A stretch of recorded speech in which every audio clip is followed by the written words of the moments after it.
Hello বন্ধুরা, কেমন আছে সবাই? আমি আরেকটি ভিডিও নিয়ে এসেছি। এটি হচ্ছে একটি মাটির কলস, মিডিয়াম সাইজের কলসটি আমরা আমাদের ইচ্ছা মতো রং করব। একটু পদ্ম পাপড়ি দিয়ে আগে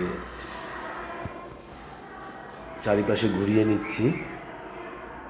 এর সাথে আমরা কালার বাই কালার অ্যাডজাস্ট করার চেষ্টা করব। এটি হচ্ছে রিক্সা পেইন্টের স্টাইলে রংটা করা হবে। সম্পূর্ণ ভরাট রং করে এক একটা রং দিয়ে আলো ছায়া টানা হবে। চিকন চিকন শেডের মাধ্যমে টানতে হবে।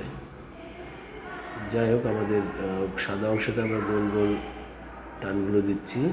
এই কাজগুলো বেশিরভাগ রিক্সা পেইন্টে হয়ে থাকে। আমরা এখানে কলসে ব্যবহার করছি।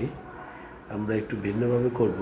আর এটা হচ্ছে একটি বিয়েবাড়ির কাজ ছিল। আমরা এখানে একটু বেগুনি রং ব্যবহার করছি। হলুদের পর বেগুনি রংটা ভালো ধরছে না, তারপরেও করার চেষ্টা করছি।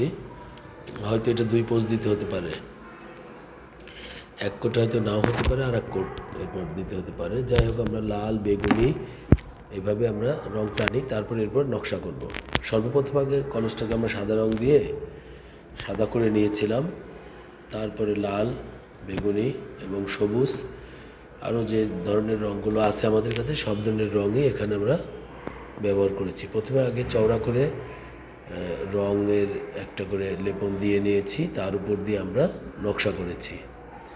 যাই হোক, আপনারা দেখতে থাকেন আমরা রঙের লেয়ারগুলো কীভাবে টানি। তুলি দিয়ে সরাসরি একবারে একই স্টাইলে টেনে যাচ্ছি। এটি হচ্ছে সবুজ রং, সবই প্লাস্টিক পেন্ট। এই রঙগুলো দিয়ে আমরা রং করার পরে হয়তো গ্লোসি করার জন্য যে কোনো একটা কেমিক্যাল ব্যবহার করব। যাই হোক, আমাদের সবুজ রঙের কাজ শেষ। সাদা রং দিয়ে উপরে একটা ডিজাইন করেছি, বেগুনির উপরে আবার আমরা সাদা দিয়ে চিকন ডিজাইন করছি। পদ্ম ফুলের পরেও আমরা কিছু ডিজাইন করব। বেগুনির উপরে সাদা রঙের চিকন একটা আলপনা, লতা জাতীয়। এবার লালের পাশে আমরা সাদা দিয়ে দিচ্ছি যাতে আর একটু লালটা ফুটে ওঠে। এভাবে আমরা লালের পাপড়িগুলোকে চকচকা করার জন্য সাদা দিয়েছি। এরপরে গোলাপিও দিব।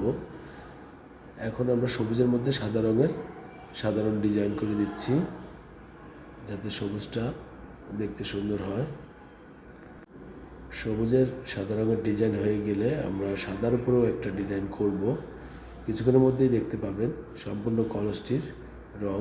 এই হচ্ছে আমরা গোলাপির রঙের পাপড়িতে শেড টানছি। এগুলো রিক্সা পেইন্টের স্টাইলে টানা। রং শুকিয়ে শুকিয়ে শেড দিতে হয়। এখন আমরা নীল রঙের আঁচড় দিচ্ছি হলুদের উপরে, কিন্তু একটু সবুজ ভাব এসে যাচ্ছে। যেহেতু হলুদের পর দিয়েছি সেই জন্য একটু সবুজ ভাব এসে যাচ্ছে। তারপর আমরা দিয়ে দিচ্ছি সাদার পর যে নীলটা টেনেছি ওটা নীলের মতোই হয়েছে। সাদার পর আমরা পাপড়ি পাপড়ি করে একটু নকশা করে যাচ্ছি। আমাদের সাদা রঙের আলপনাটা হয়ে গেলে আমাদের এই কাজটি সম্পূর্ণ হয়ে যাবে। সকলে ভালো থাকবেন, সুস্থ থাকবেন। ধন্যবাদ। দেখা হবে আবার।